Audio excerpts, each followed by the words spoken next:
Any of the vacs we make are wet dry. If you want to use them for water, you put a water sponge in a water bucket on these two. This one, nothing needs to be adapted except for a water sponge. So instead of this, you take that out and put a sponge in its place. And you put it right back in. And the sponge is for what? Just to... For water. If you get this pleated filter wet, it's useless. So the sponge... Oh, it's just a filter. On the back side, or the end of the electrical plug, I think this might be what you're referring to. It has a 20 amp plug for shop or commercial use.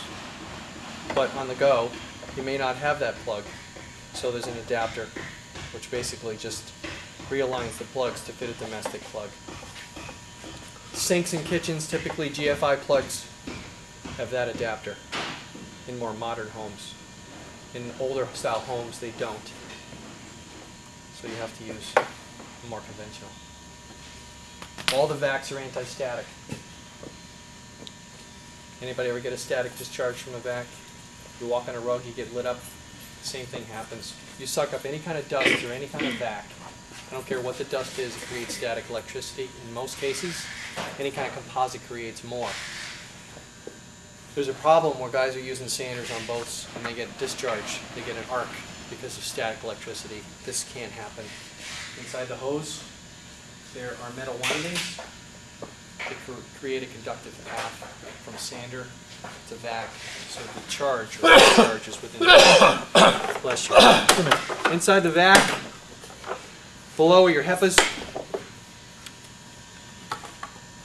So if I was using this vac for water cleanup, I take out both HEPAs, put sponges in. I take out the bag and put a water bucket in lieu of having to dump the vac over to get any water inside it. We don't have any holes in the outside because we don't want to jeopardize its integrity of being sound. Right here on the top, see these metal pieces? That's how the vac knows to shut off when the water level reaches a certain height, so it doesn't keep sucking up water. The trap compartment is completely separate than the motor. This is what separates us from any other, or the majority of other vacs. It's gasketed entirely in its own entity, adding years of life to the motor because the dust isn't recycling through the motor. Okay? This guy here basically strokes the backside of the filter, so should there anything be lodged inside it, it'll dislodge it. Both this vac and the 22 are equipped for pneumatics. We have a whole line of pneumatic sanders that operate on one hose, having your vac line and your air line all in one. It's green, it closes, or if somebody had to send this back for service, this whole piece will dislodge right off the vac, and they can pop this into a box and send in for service. On the back side of the vac are wheel locks, preventing it from sliding down or rolling around the back of a truck.